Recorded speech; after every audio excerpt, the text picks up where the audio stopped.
बोलो जुबा केसरी।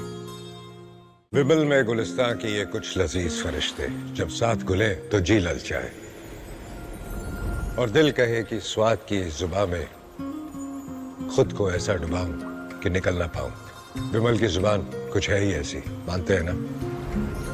विमल, बोलो जुबा केसरी। विमल में गुलिस्तां की ये कुछ लजीज।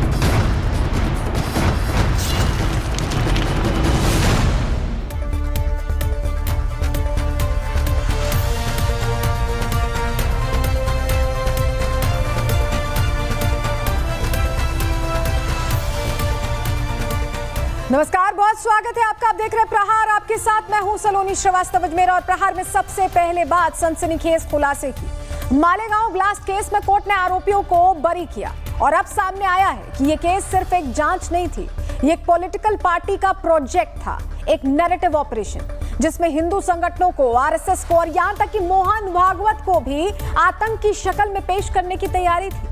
और यह खुलासा किसी पत्रकार या नेता ने नहीं, बल्कि खुद उस ऑफिसर ने किया है जो इस केस की जांच टीम का हिस्सा था। पूर्व एटीएस अधिकारी महबूब मुजावर ने दावा किया है कि तत्कालीन एटीएस चीफ परमबीर सिंह ने आरएसएस प्रमुख मोहन भागवत को गिरफ्तार करने का आदेश दिया था। सवाल यह है कि आखिर ये किसके इशारे पर हो रहा था? कौन था जो सत्ता की कुर्सी पर बैठकर संघ प्रमुख को कटघरे में खड़ा करना चाहता था? ये अब केस नहीं, एक षड्यंत्र का दस्तावेज बन चुका है। खबर पर पूरा अपडेट आपको देंगे। दूसरी खबर भी इसी से जुड़ी है। मालेगांव ब्लास्ट केस में कोर्ट ने जब भगवा आतंक की थ्योरी को सिरे से खारिज किया तो लगा था कि अब शायद कांग्रेस कुछ सीख लेगी, लेकिन हुआ उल्टा। अब वही कांग्रेस फिर से पुराने पैतरे पर लौटती दिख रही है। फैसले के 24 घंटे भी नहीं बीते और कांग्रेस नेता पृथ्वीराज चौहान ने सनातनी आतंक जैसा बयान देकर नया विवाद खड़ा कर दिया। राहुल गांधी से लेकर दिग्विजय सिंह और अब पृथ्वीराज चौहान, बयान अलग अलग लेकिन इरादा एक, हिंदू हिंदुत्व पर हमले का। अब सवाल यह है कि क्या सत्ता के लिए भगवा ही कांग्रेस का टारगेट बन चुका है? खबर के इस पहलू पर भी आपको पूरी जानकारी देंगे। तीसरी खबर ट्रंप के टैरिफ वॉर की। डोनाल्ड ट्रंप फिर वही कर रहे हैं जो वो सबसे अच्छा से करते हैं, जिद, दबाव और धमकियों की राजनीति। लेकिन इस बार मैदान चुनाव नहीं है, ट्रेड है और निशाने पर है भारत समेत 92 देश। अमेरिका के राष्ट्रपति ने टैरिफ के नाम पर इकोनॉमिक वॉर छेड़ दी है और इसी बहस के बीच लोकसभा में नेता विपक्ष राहुल गांधी ने ट्रंप के एक बयान का समर्थन कर दिया जिसमें भारत की अर्थव्यवस्था को डेड इकोनॉमी बताया गया था। लेकिन ट्रंप का दावा है और राहुल की भी हामी, दोनों ही आईएमएफ के ताजा आंकड़े को झूठा साबित करते हुए यहां पर दिख रहे हैं। लेकिन आईएमएफ ने अपनी डिटेल आगे रख दी है। क्या कहा है आईएमएफ ने, डिटेल में आपको बताएंगे। बात पीडीएफ पाठशाला से हो रही सियासत, श्रीगंगानगर में गेमिंग ऐप के चलते कैसे पोते ने दादी की हत्या की, और यह भी बताएंगे कि महाराष्ट्र के मंत्री को रमी खेलना कैसे भारी पड़ा है। लेकिन सबसे पहले बात उस सनसनीखेज खुलासे की जिसने फिर से हिंदू आतंक की झूठी साजिश को बेनकाब कर दिया।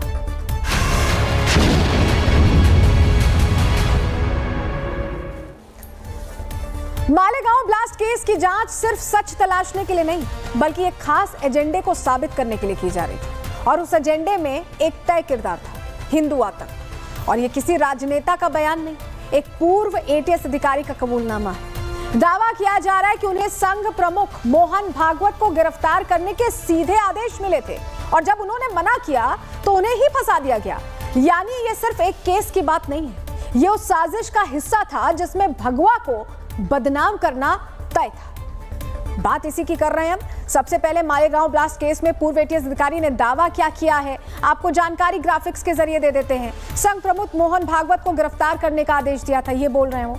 ऑफिसर महबूब मुजावर ने बड़ा खुलासा किया है, परमबीर ने गिरफ्तार करने का आदेश दिया था। मुजावर ये बता रहे हैं कि भगवा आतंक की कहानी बनाने को बकायदा उन्हें कहा गया था, उन्हें निर्देशित किया गया था। तो मालेगांव ब्लास्ट केस में अब जो खुलासा हुआ है वो किसी धमाके से अब कम नहीं है। एटीएस के पूर्व अधिकारी को सुनिए, कैसे उन्हें सीधे आदेश मिला था, वो खुद बता रहे।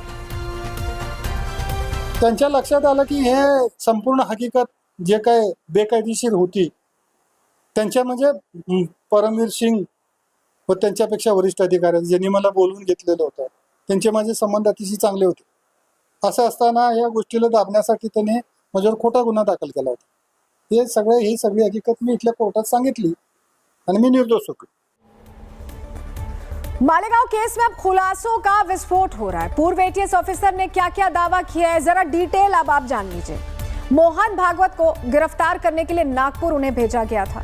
खुलासा नंबर 2, मुसलमान होने की वजह से गिरफ्तार करने के लिए कहा गया था। वो मुसलमान थे, ऐसे में उन्हें निर्देशित किया गया।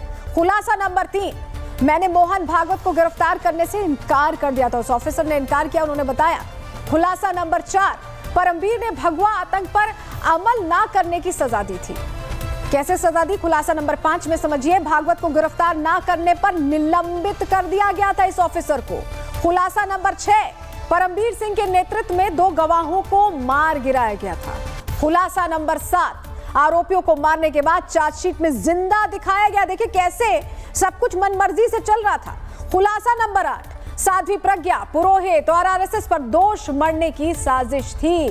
तो अब ये जो पूरी कहानी सामने आई, ये बता रही है कि कैसे एक नैरेटिव सेट करने की कोशिश हो रही थी। एक बम धमाके की आड़ में पूरे धर्म को कटघरे में खड़ा करने की तैयारी थी।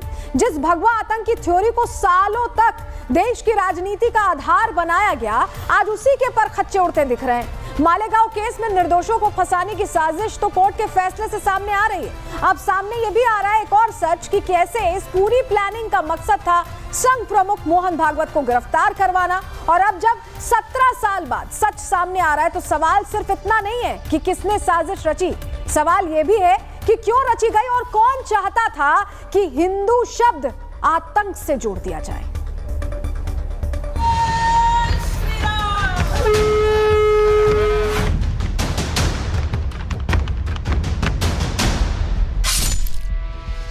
मालेगांव ब्लास्ट केस में एनआईए कोर्ट ने फैसला तो सुना दिया, निर्दोषों को 17 साल बाद इंसाफ भी मिल गया।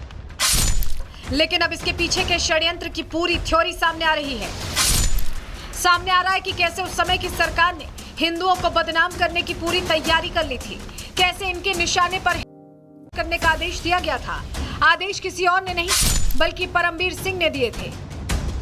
और ये गिरफ्तारी उसी प्लानिंग का हिस्सा थी जिसके दम पर भगवा आतंक की थ्योरी गढ़ी गई। इनका जो भगवा आतंकवाद के अंदर इनको क्रेडिट मिलने वाला था, झूठ। एक भगवा आतंकवाद, हिरवा आतंकवाद, ये हमारे में नहीं है सर, हमारे ब्लड में नहीं है ये बात। तो वो टाइप से मेरे को लिया गया था उसके अंदर।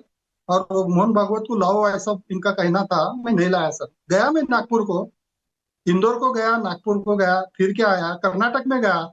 कर्नाटक पूरा बीदर, तुम्हारा जलगांव, बेलगांव, गोकाक, ये ठिकान पे भी मैंने गया। तो मैं शोलापुर में नहीं था तो मेरे पे गुना दाखिल किया। मुजावर का कहना है कि भगवा आतंकवाद की स्क्रिप्ट पहले से लिखी जा चुकी थी। कुछ नेताओं के इशारे पर एटीएस को एक खास दिशा में जांच करने के लिए मजबूर किया गया था।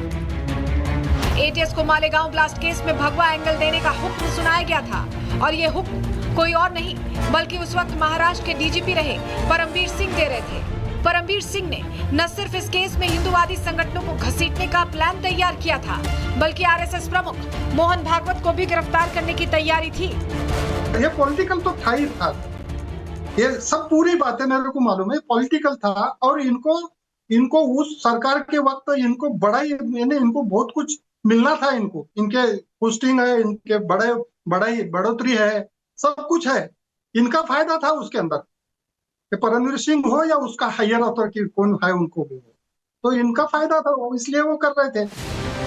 हिंदुओं के खिलाफ साजिश का खुलासा हुआ, सनातन को बदनाम करने की साजिश सामने आई तो बीजेपी ने कांग्रेस को आड़े हाथों ले लिया। मालेगांव के बम कांड मामले में उस समय जांच करने वाले एटीएस अफसर ने खुलकर के कहा है कि उस समय की कांग्रेस सरकार का उन पर दबाव था। साजिश और षड्यंत्र के तहत वे जानबूझ करके संघ परिवार के कुछ नेताओं का, सनातन हिंदू धर्म के लिए काम करने वाले कुछ संगठन के नेताओं का नाम उसमें शामिल करना चाह रहे थे। केवल इतना ही नहीं,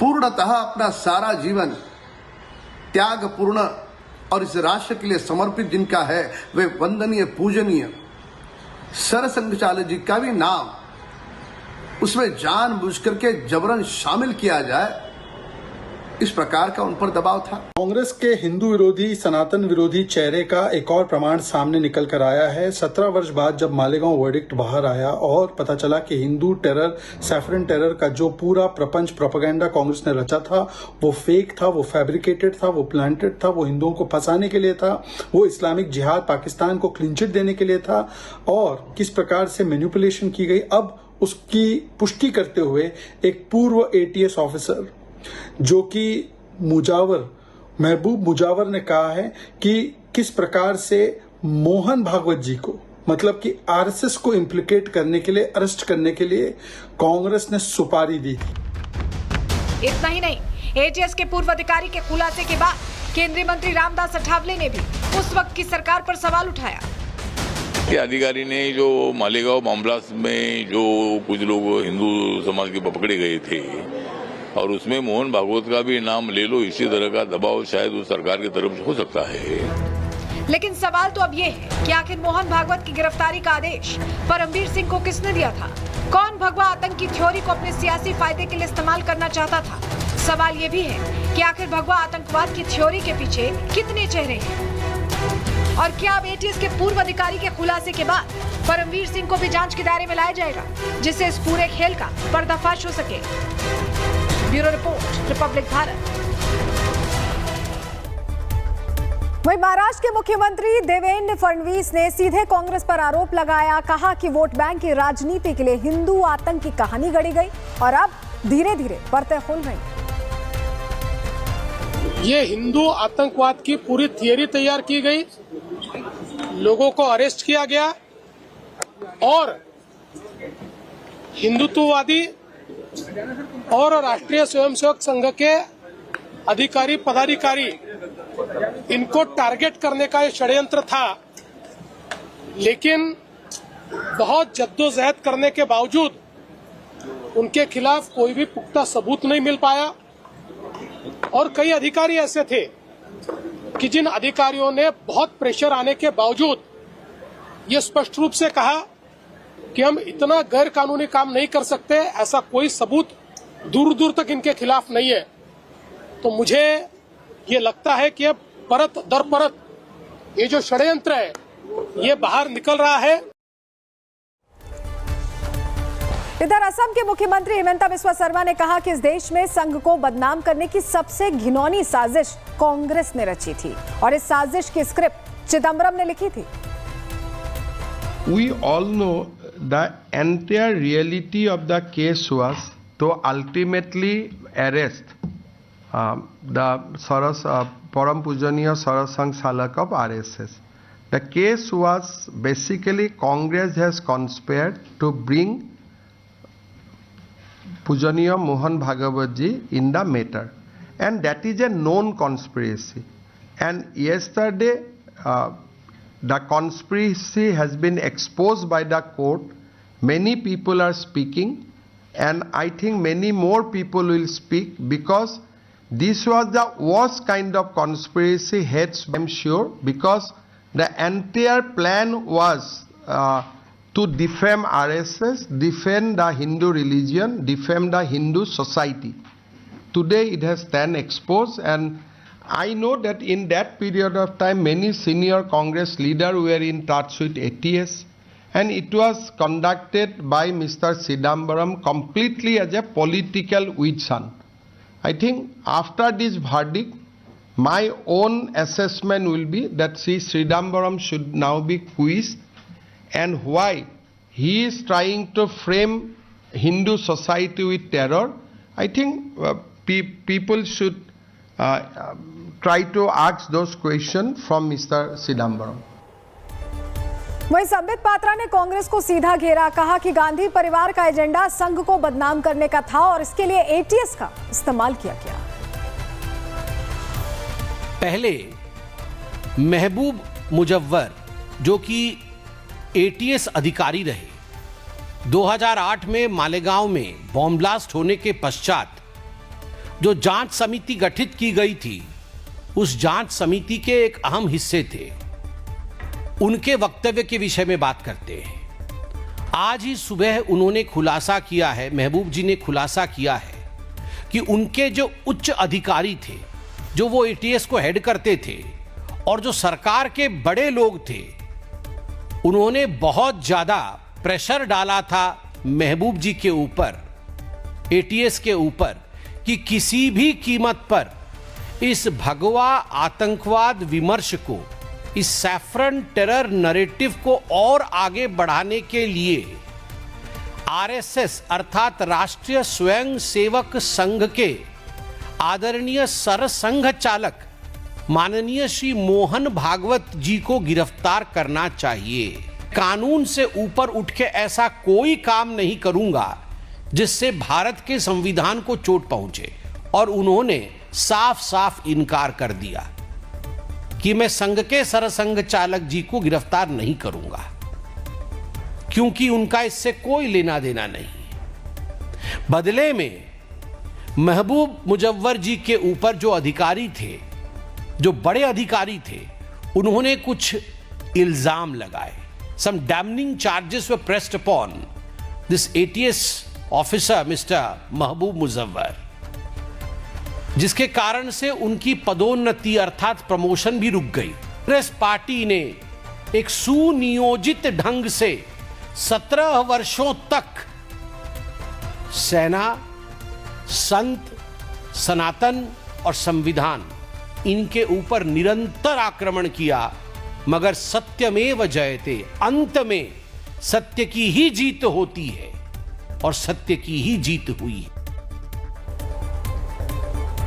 वहीं बीजेपी नेता मुख्तार अब्बास नकवी ने साफ कहा कि कांग्रेस सरकार ने सुनियोजित तरीके से राष्ट्रवादी संगठनों को बदनाम किया, लेकिन झूठ की उम्र लंबी नहीं होती और सच्चाई आज सामने है।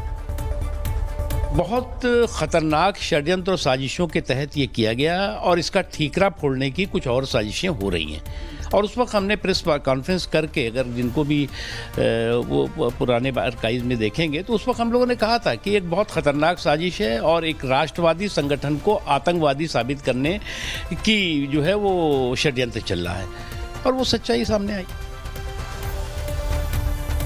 क्योंकि मोहन भागवत का नाम इसको लेकर सामने आया, ऐसे में आरएसएस प्रचारक मकरंद मूले भी इसे लेकर सवाल खड़े कर रहे हैं। सुनिए क्या कहा उन्होंने। आप सभी को मालूम है, संघ का जो स्वभाव है और संघ का वो जो स्वरूप है, संघ भारतीय विचारधारा और भारतीय संस्कृति का नेतृत्व करता है। दलगत राजनीति में नहीं है, लेकिन राष्ट्र नीति में जरूर है। और इसी के कारण कल से जो बातें आ रही है और उजागर जा रही है, संघ के जो प्रमुख है, संघ के जो सरसंघ चालक है डॉक्टर मोहन जी भागवत, उनका नाम आ रहा है और उनके खिलाफ, उनका नाम ले लो, ये केवल जिनको दोषी माना गया था, करार दिया गया, उनके ऊपर नहीं था दबाव। जो जांच अधिकारी थे, जांच जो कर रहे थे, उनको भी कहा गया कि आप ऐसी रिपोर्ट बनाओ कि उनका नाम आ जाए। तो सोचिए कितने क्या क्या हो रहा था। और अगर इसी तरह ये भगवा दहशतवाद चलाते थे तो एक नैरेटिव खड़ा करके हिंदू जीवन पद्धति जो 1400 साल पहले मुगलों ने और 150 साल पहले ब्रिटिशों को जो नहीं हो पाया, वो करने का सोच रहे थे। और इसीलिए ये भगवा दहशतवाद या हिंदू दहशतवाद केवल दिखने में एक चुनाव के लेके आगे बढ़ने वाला, वोट बैंक को लेके आगे बढ़ने वाला था ही, फिर भी एक बड़ी एंटी इंडिया मूवमेंट का एक बहुत बड़ा भाग था। तो ये खुलासा तो हो गया, सच्चाई सामने आ गई और आगे बढ़ रहे हैं। इसी से जुड़ी एक और खबर है। सियासत में देखिए, आरोप प्रत्यारोप आम बात है, लेकिन जब किसी बड़ी आतंकी घटना का इस्तेमाल कर एक पूरे धर्म को आतंक से जोड़ने की कोशिश हो, जब कोर्ट से सच सामने आए और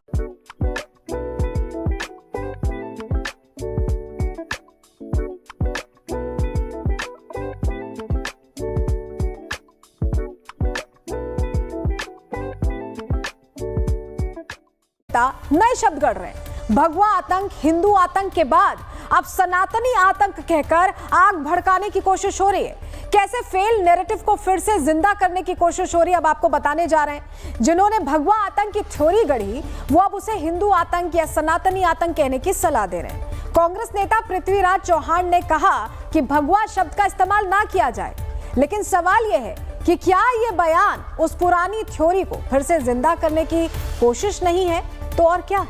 सवाल यही है, क्योंकि भगवा शब्द का इस्तेमाल ना करे कह रहे हैं पृथ्वीराज चौहान। कह रहे हैं महाराष्ट्र के लिए भगवा एक पवित्र शब्द है। छत्रपति शिवाजी महाराज का झंडा भगवा था। भगवा संत ज्ञानेश्वर संत तुकाराम का रंग था। और ऐसे में भगवा आतंक नहीं हिंदू आतंक कहें, भगवा आतंक नहीं हिंदू कट्टरपंथ कहें, ये इस तरह की बात कर रहे हैं। भगवा आतंक नहीं बल्कि सनातनी आतंक कहें, यानी नए सिरे से इसे नए लबादे में एक तरह से उड़ाकर सामने रख दिया जा रहा है जनता के सामने और आग लगाई जा रही है फिर से। मालेगांव केस में कोर्ट के फैसले ने कांग्रेस के भगवा आतंक वाले फर्जी नैरेटिव की पोल खोल दी थी, लेकिन फैसले के बाद कांग्रेस अब भी रुकने को तैयार नहीं है। एक के बाद एक नेता वही पुरानी लाइन दोहरा रहे हैं, जैसे ये कोई संयोग नहीं बल्कि सियासी प्रयोग हो। वोट बैंक के लिए तुष्टीकरण का जहर फिर से बोया जा रहा है। क्या भगवा को आतंक से जोड़ने की साजिश अब भी कांग्रेस की विरासत का, सियासत का आधार है?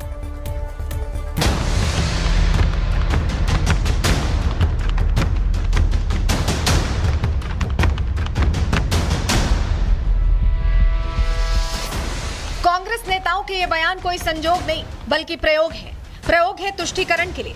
कोशिश है एक विशेष वर्ग के वोट को अपने पाले में करने की, साजिश है हिंदुओं को बदनाम करने की, जो साफ संदेश है कि अब कांग्रेस ने हिंदू विरोधी रास्ता चुन लिया है और इसी रास्ते पर चलकर सत्ता में वापसी का ख्वाब देख रही है। वैसे तो कांग्रेस का हिंदू विरोधी चेहरा जग जाहिर है, लेकिन जब मालेगांव ब्लास्ट केस का फैसला आने के बाद कांग्रेस की साजिश एक्सपोज हो गई तो फिर एक बार इस हिंदू विरोधी चेहरे को धार देने की कोशिश हो रही है।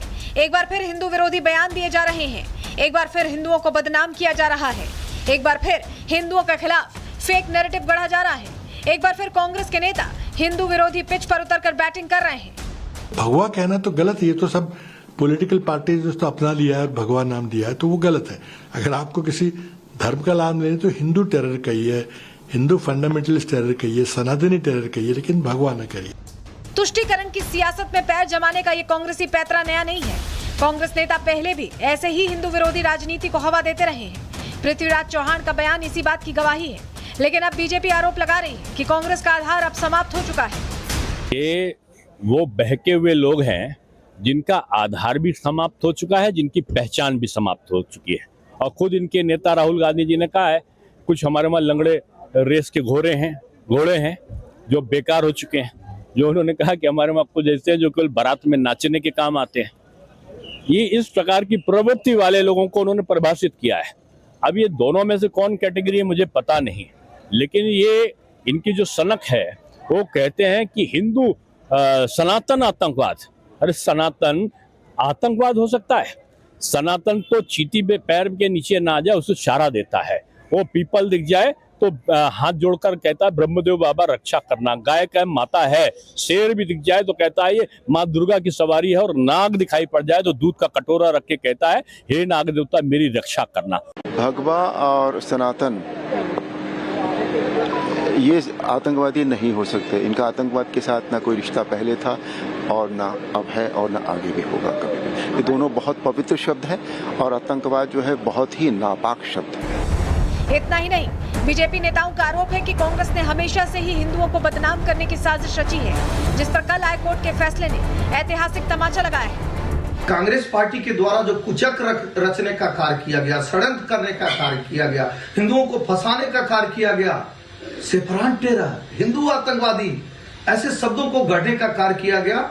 मालेगांव मामले में कोर्ट के फैसले ने कांग्रेस पार्टी के मुंह पर एक ऐतिहासिक तमाचा मारने का कार्य किया। साफ है कि जिस थ्योरी को कांग्रेस तुष्टीकरण के लिए इस्तेमाल करती रही वो अब एक्सपोज हो गई है। जिस आतंकवाद को हिंदुओं का नाम देने की कोशिश करती रही वो अब सामने आ गया है, और अब सामने आ रहे कांग्रेस नेताओं के बयान भी ये बताने के लिए काफी है कि भगवा आतंकवाद की जगह हिंदू आतंकवाद का नारा लगाकर कांग्रेस एक बार फिर सत्ता की नाव पर सवार होना चाहती है, और इसी को लेकर अब बीजेपी हमलावर है। Bureau report, Republic Bharat. Devendra Fadnavis ने कहा कि ये सिर्फ साजिश नहीं थी, ये कांग्रेस का हिंदू टेरर फॉर्मूला था, और ऐसे में अब कांग्रेस को जवाब देना चाहिए कि आखिर भगवा को आतंक से जोड़ने का आदेश किसने दिया था।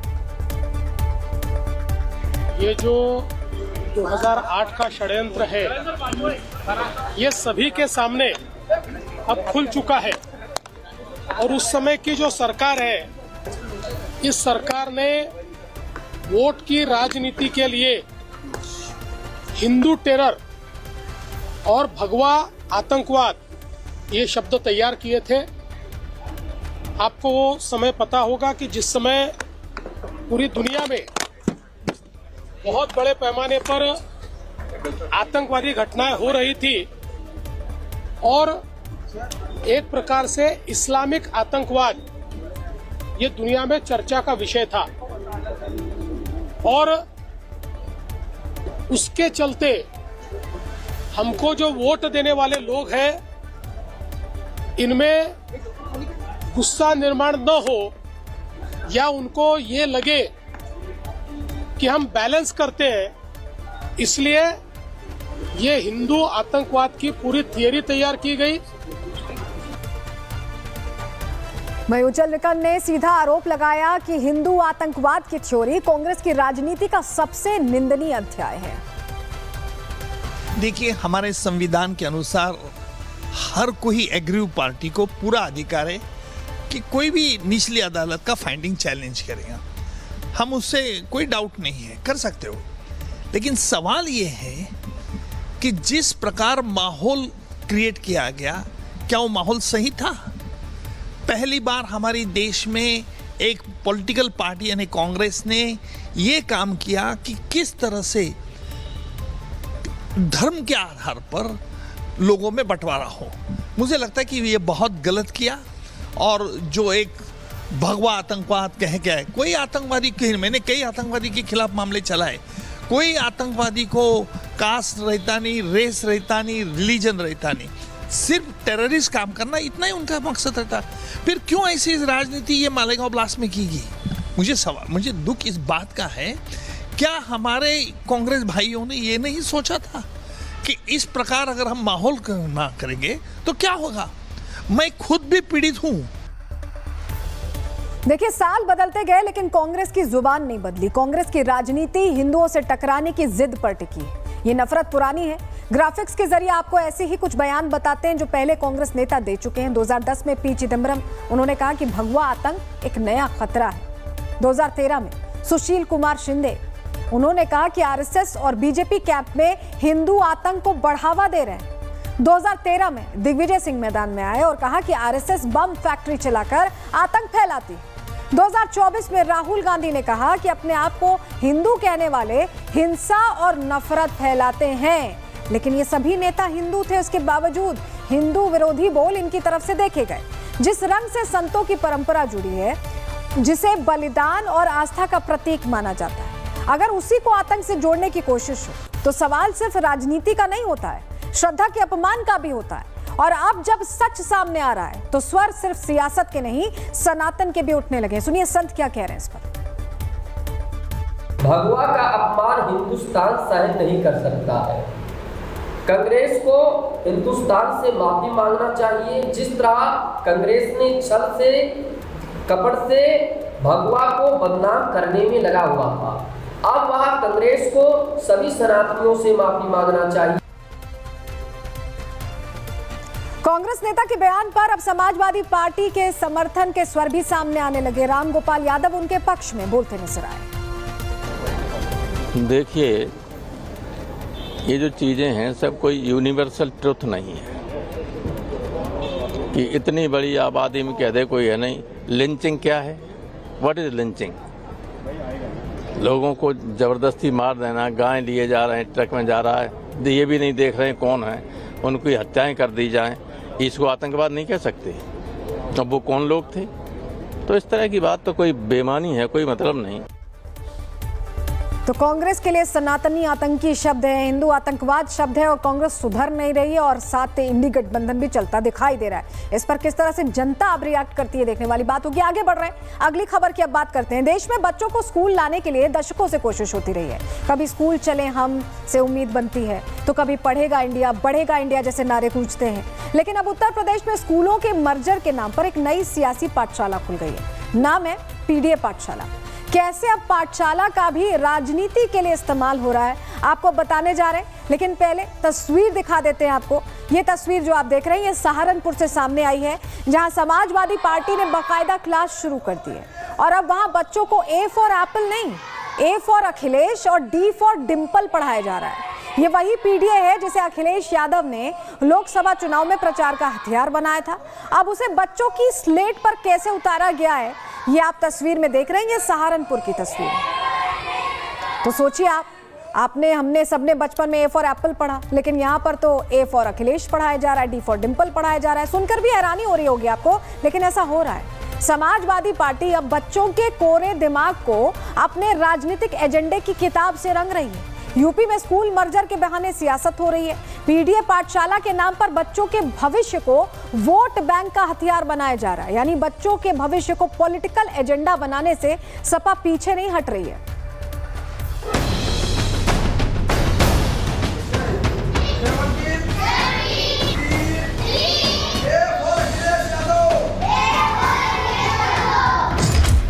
देश में साक्षरता दर बढ़ाने के लिए केंद्र सरकार और राज्य सरकार दोनों सरकारों ने कई मुहिम चलाई। स्कूल चले हम, पढ़ेगा तो बढ़ेगा इंडिया जैसे कई स्लोगन्स बच्चों को स्कूल तक ले जाने के लिए महत्वपूर्ण साबित हुए। लेकिन इस समय प्राइमरी स्कूलों के मर्जर को लेकर विवाद बढ़ता जा रहा है। यूपी में स्कूलों के मर्जर को समाजवादी पार्टी सियासी मुद्दा बना चुकी है। अखिलेश यादव ने हाल ही में स्कूलों के मर्जर को लेकर पीडीए पाठशाला का दांव चला था। लोग गांव जाएंगे, अगर ये स्कूल बंद होते हैं तो पढ़ाएंगे, और समाजवादी सरकार बनेगी तो पुनः स्कूल और अच्छे स्कूल बनाए जाएंगे। अखिलेश यादव के इस बयान को आधार बनाते हुए सहारनपुर में सपा ने पीडीए पाठशाला की शुरुआत कर दी है। यहाँ छोटे छोटे बच्चों को पढ़ाया जा रहा है। हैरानी की बात यह है कि पहले स्कूलों में बच्चों को जहाँ ए फॉर एप्पल पढ़ाया जाता था, वहीं अब पीडीए पाठशाला में बच्चों को ए फॉर अखिलेश और डी फॉर डिंपल पढ़ाया जा रहा है।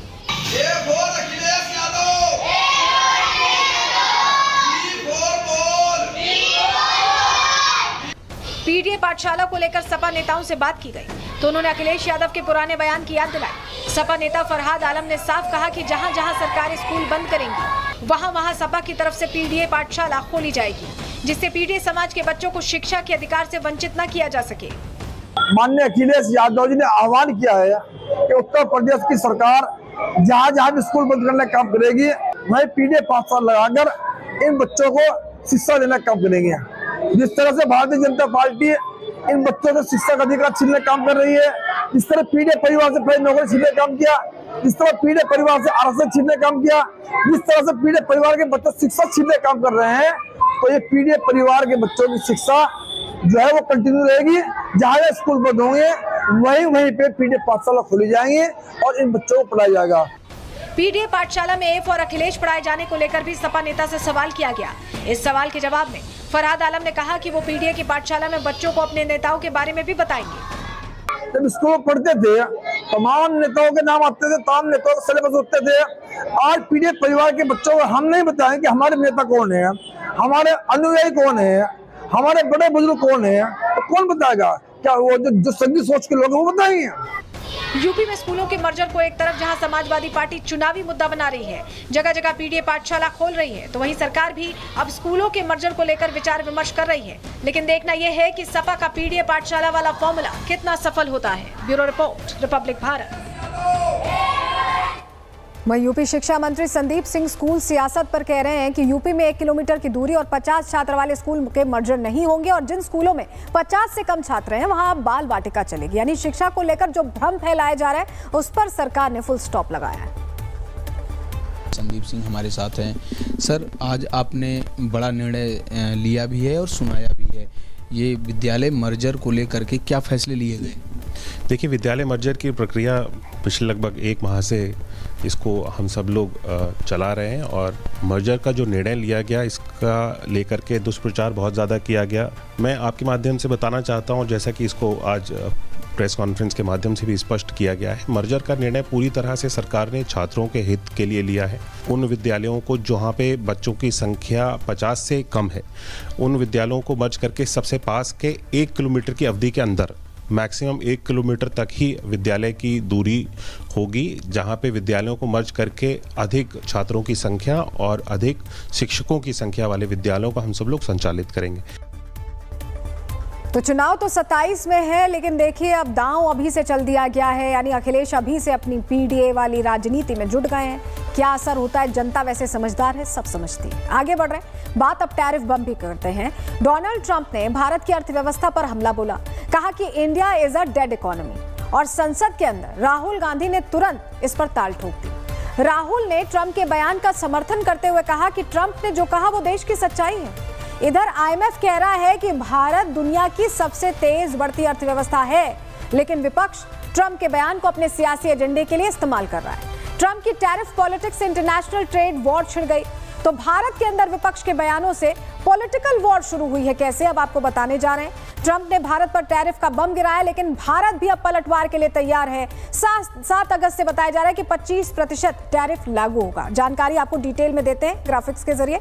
हुआ क्या है, ट्रंप ने भारत पर 25% टैरिफ लगाया। भारत पर 7 अगस्त से टैरिफ लागू होगा। पहले आज से ही 1 तारीख से लागू होना था, लेकिन इसे बढ़ा दिया गया 1 हफ्ते के लिए। ट्रंप ने 7 दिनों की और मोहलत दी है। ट्रंप के टैरिफ का मुद्दा संसद में उठा, चर्चा हुई, इस पर बयानबाजी हुई। पीयूष गोयल का अमेरिका को सीधा जवाब इस बीच सामने आया कि टैरिफ के असर पर सरकार की नजर है, सरकार इवैल्यूएट कर रही है, जो भी जरूरी होगा वो कदम उठाए जाएंगे। तो सरकार ने तो स्थिति साफ कर ली, लेकिन इसको लेकर मुद्दा कैसे बनाया गया आप समझिए। डोनाल्ड ट्रंप का ट्वीट पहले क्या आया ये जान लीजिए, और भारत की इकोनॉमी को उन्होंने कैसे डेड कहा। देखिए, I don't care what India does with Russia, they can take their dead economies down together. Russia और इंडिया को लेकर ये कहा कि दोनों ही डेड इकोनॉमीज हैं, ये ट्वीट में कहा डोनाल्ड ट्रंप ने। ये ट्वीट और उसके बाद उनका बयान भी जो सामने आया, जरा वो भी आपको बता रहे हैं क्या कहा है, सुनिए। As you know, Prime Minister Modi is a friend of mine, but they don't do very much business in terms of business with us. They sell a lot to us, but we don't buy from them. You know why? Because the tariff is so high. They have one of the highest tariffs in the world. Now they're willing to cut it very substantially, but we'll see what happens. We're talking to India now. We'll see what happens.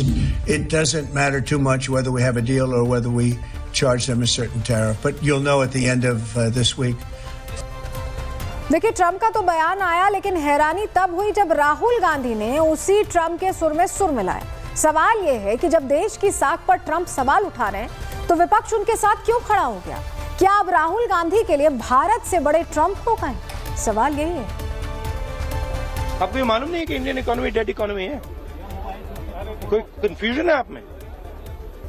पूरी दुनिया जानती है कि Indian economy is dead economy, और BJP ने economy को खत्म कर दिया है। अब ट्रंप और राहुल गांधी को आप छोड़ दीजिए, आईएमएफ क्या कह रहा है ये जान लीजिए। आईएमएफ ने साफ संकेत दे दिया है कि भारत दौड़ में सबसे आगे है, यहां तक कि 25-26 में अमेरिका और चीन को भारत का ग्रोथ रेट पीछे छोड़ देगा। हम यूं ही नहीं कह रहे हैं। चलिए जानकारी आपको ग्राफिक्स के जरिए देते हैं। आंकड़े क्या कहते हैं, आईएमएफ क्या प्रिडिक्ट कर रहा है। आईएमएफ बता रहा है कि भारत 6.7% के ग्रोथ रेट से आगे बढ़ रहा है, अमेरिका 1.9, चीन 4.8, और ये 2025 के आंकड़े हैं।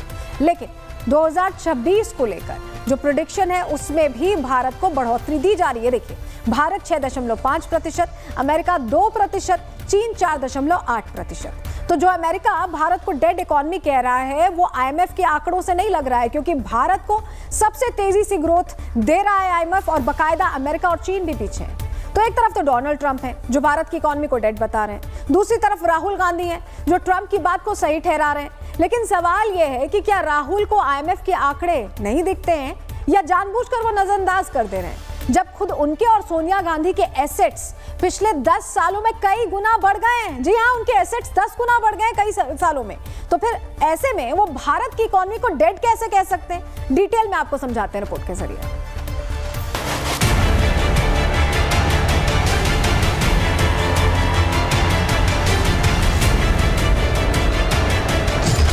क्या भारत की इकोनॉमी डेड हो चुकी है? क्या अमेरिकी राष्ट्रपति ट्रंप का दावा सही है, या फिर ट्रंप ट्रेड डील के चक्कर में झूठ बोल रहे हैं? ये सवाल आज इसलिए जरूरी हो गया है क्योंकि ट्रंप के दावे ने भारत में नई बहस छेड़ दी है। राहुल गांधी सहित कुछ विपक्षी दल ट्रंप के डेड इकोनॉमी वाले बयान के सुर में सुर मिला रहे हैं।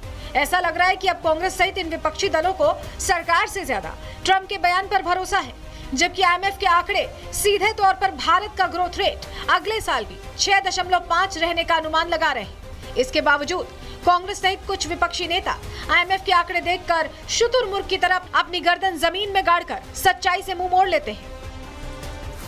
अर्थव्यवस्था के बारे में उसने जो बात कही है, उसके बाद उसको पलट के जवाब प्रधानमंत्री जी आपको देना है। इतिहास का विद्यार्थी जब अर्थव्यवस्था के बारे में लौटेगा तो मोदी का शासनकाल, मोदी का दौर इस देश का बर्बादी, तबाही और आर्थिक कंगाली की ओर ले जाने वाला कदम दौर के रूप में याद रखेगा। मोदी सरकार के पिछले 10 सालों के दौरान अगर सिर्फ राहुल और सोनिया गांधी के एसेट्स पर नजर डालें तो यहाँ भी दोनों को जबरदस्त फायदा हुआ है। इसके बावजूद राहुल भारत की अर्थव्यवस्था को लेकर सवाल उठा रहे हैं। सबसे पहले हम आपको राहुल गांधी के एसेट्स को लेकर पिछले 10 सालों के आंकड़े दिखाते हैं। साल 2014 में राहुल के बॉन्ड और शेयर 83,18,000 रुपए के थे, जो साल 2019 में बढ़कर 5,19 के हो गए।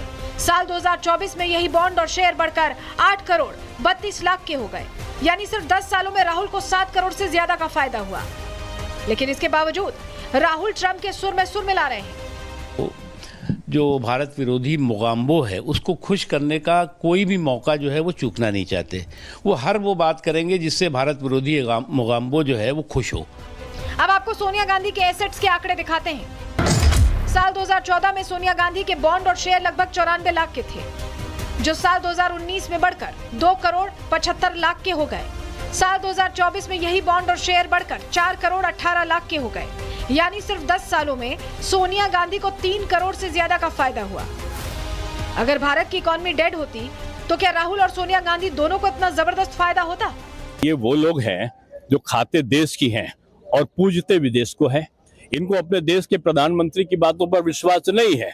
ये दूसरे उन लोगों की बातों का वर्णन यहाँ पर करते हैं हिंदुस्तान में आकर, जो पाकिस्तान परस्त हैं, जो भारत के विरोध में बोलते हैं। वो इनके आका और इनके मार्गदर्शक बन जाते हैं।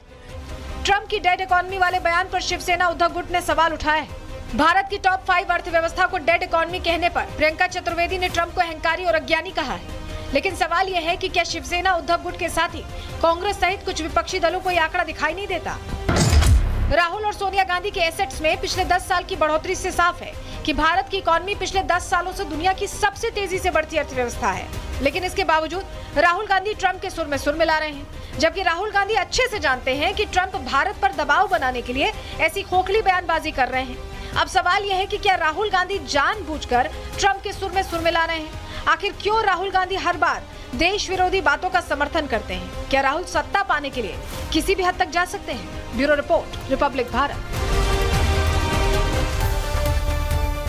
अब राहुल गांधी की हामी के बाद सपा भी सवाल उठा रही है। राम गोपाल यादव कह रहे हैं कि मोदी तो ट्रंप को दोस्त बताते थे, लेकिन जवाब में बीजेपी कह रही है कि हम हालात पर नजर रखें और जो भी जरूरी होगा वो कदम उठाए जाएंगे।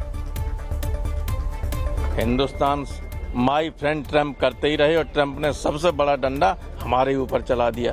क्या करेंगे पीयूष गोयल? ये देश के जनता को गुमराह कर रहे हैं। हिंदुस्तान की सारी इकोनॉमी को गिरवी रख दिया अमेरिका के सामने। हिंदुस्तान की इकोनॉमी की स्थिति बहुत ही खराब है। अब यहाँ आपको चमक दमक लगती है यहाँ दिल्ली में, आप यहाँ से निकल के जाइए देहात में। देहात 90% तो देहात में ही है। वहाँ क्या हालत है ये देखिए आप इकोनॉमी। सरकार इस निर्णय की समीक्षा करेगी और सभी उद्यमी, कंज्यूमर, एंटरप्रेन्योर से बात करके भारत के हक और हित में अपना पक्ष रखेगी। वहीं उज्जवल निकम ने भी राहुल के बयान पर करारा हमला बोला। कहा कि राहुल गांधी का मकसद सिर्फ देश की छवि को ठेस पहुंचाना है। डोनाल्ड ट्रंप की बात करें तो उन्होंने इंडिया की इकोनॉमी को डेड इकोनॉमी बताया है। सवाल यह है आखिर वो किससे चिढ़े हुए हैं इंडिया में, और साथ ही साथ राहुल गांधी भी समर्थन कर रहे हैं। उन्होंने भी कह दिया कि इंडियन इकोनॉमी जो है वो डेड इकोनॉमी है। देखिए, राहुल जी कहते हैं तो मुझे कोई बड़ा आश्चर्यचकित नहीं मैं, क्योंकि राहुल जी ये विपक्ष नेता हैं, वो तो जरूर कहेंगे, वो तो ताने मार रही है सब पहले से ही। लेकिन जहाँ तक हमारी आज ये सवाल है कि हमारी देश की आज़ादी के बाद हमने जितनी तरक्की की है, और बहुत तरक्की है। आज सेल्फ मेड इन इंडिया हमने दिखा दिया, ऑपरेशन सिंदूर में भी दिखा दिया कि हम किस प्रकार काम कर सकते हैं। अमेरिका हर बार भारत पर दबाव बनाता है, कभी गेहूं रोकता है, कभी हथियार, और अब टैरिफ की धमकी दी गई है। लेकिन इतिहास गवाह है कि हर बार भारत ने अमेरिका को जवाब अपने दम पर दिया है। आपको डिटेल में बताते हैं कब कब जवाब दिया है। साल 1965 की अगर हम बात करें तो भारत पाकिस्तान की जब जंग हुई थी तो अमेरिका ने क्या भारत को गेहूं देने से इनकार कर दिया था। साल 1971 में भारत पाकिस्तान की जंग हुई थी तो अंतर्राष्ट्रीय व्यापार पर कई तरह के प्रतिबंध लगाए गए थे। साल 1974 में पोखरण परमाणु परीक्षण जब हो रहा था तब भारत पर आर्थिक और सैन्य प्रतिबंध लगाए गए थे पहले परीक्षण के दौरान। साल 1998 में भी पोखरण परमाणु परीक्षण के दौरान भारत पर आर्थिक और सैन्य प्रतिबंध लगाए गए। साल 2018 में क्या किया गया? जब रूस से S-400 की डील भारत ने की तो अमेरिका ने अड़ंगा डालने की उस वक्त कोशिश की थी। साल 2025 में भारत अमेरिका ट्रेड डील जब हुई थी तो अब भारत पर 25% टैरिफ की धौंस अब इस बार लगा दी गई है। लेकिन भारत इन सब सारी चीजों से भारत को कोई फर्क नहीं पड़ता। ट्रंप का जो ये टैरिफ टेरर है, भारत पर 25% टैरिफ की धमकी है, लेकिन इतिहास हमने आपको बताया, इतिहास गवाह है जब जब अमेरिका ने भारत पर दबाव बनाने की कोशिश की, जवाब हमेशा मिला है। शास्त्री जी से लेकर इंदिरा गांधी, अटल बिहारी वाजपेयी से लेकर आज नरेंद्र मोदी तक भारत कभी झुका नहीं है, बल्कि हर बार और मजबूत होकर उभरा है। और इस बार भी सरकार अलर्ट है। लेकिन इसी बीच कुछ विपक्षी दल जो ट्रंप की टैरिफ की धमकी पर सरकार से पहले तिलमिला उठे हैं। क्या ये अमेरिका के एजेंडे को भारत में कांग्रेस की हवा देने की कोशिश है? समझिए।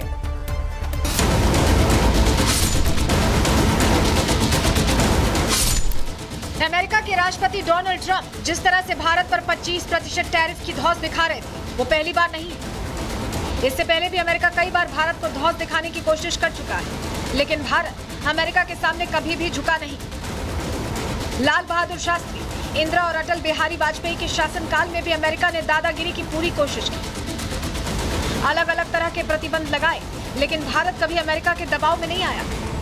आपको ध्यान हो कि हमने परमाणु परीक्षण किया और अमेरिका ने और अमेरिका के कई एक सहयोगी देशों ने हमारे ऊपर इकोनॉमिक सैंक्शन लगा दिया। उस वक्त भी अटल जी के तौर पर एक मजबूत प्रधानमंत्री इस देश को था।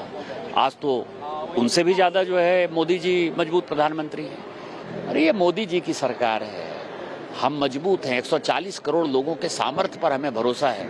इन चीजों से कोई फर्क नहीं पड़ा। भारत दबाव में तो नहीं आया, लेकिन भारतीयों के हित को भी प्रभावित नहीं होने दिया। उल्टा जब जब अमेरिका ने भारत पर दादागिरी दिखाने की कोशिश की, भारत ने दूसरा रास्ता तलाश कर पहले से खुद को और मजबूत किया। ट्रंप की टैरिफ वाली धौंस पर भी सरकार पूरी तरह से नजर बनाए हुए है। वाणिज्य मंत्री पीयूष गोयल ने सदन में साफ किया कि वो भारतीय वस्तुओं पर अमेरिकी टैरिफ के असर का मूल्यांकन कर रहे हैं।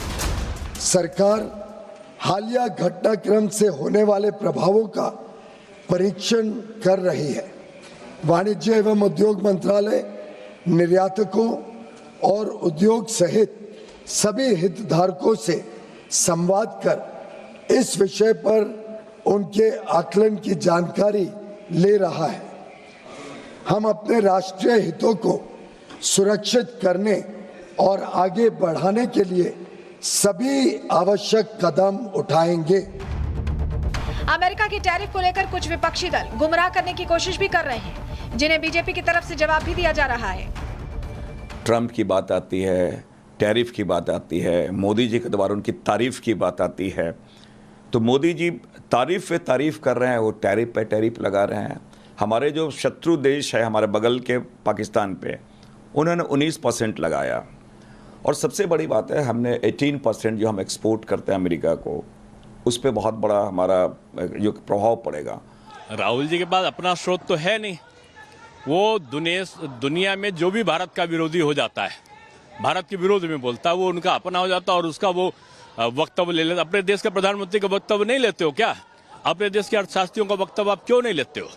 भारत दुनिया की सबसे तेज गति से आगे बढ़ने वाली अर्थव्यवस्था है और भारत अब किसी भी देश पर निर्भर नहीं है, वो आत्मनिर्भर भारत की तौर पर वो उभर रही है।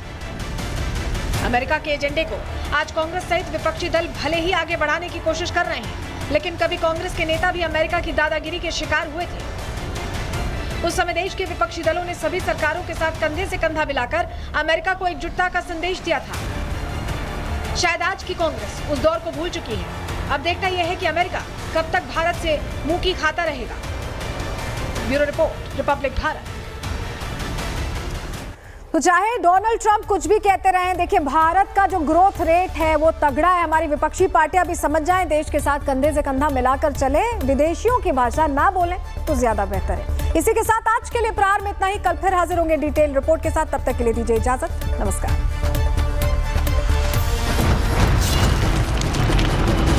कि अगर तेज प्रताप निर्दलीय चुनाव लड़ने के बजाय सपा के ये कुछ लजीज फरिश्ते जब साथ घुलें तो जी ललचाए और दिल कहे कि स्वाद की सुबह में खुद को ऐसे डुबाऊं कि निकल ना पाऊं। विमल की जुबान कुछ है ही ऐसी, मानते हैं विमल।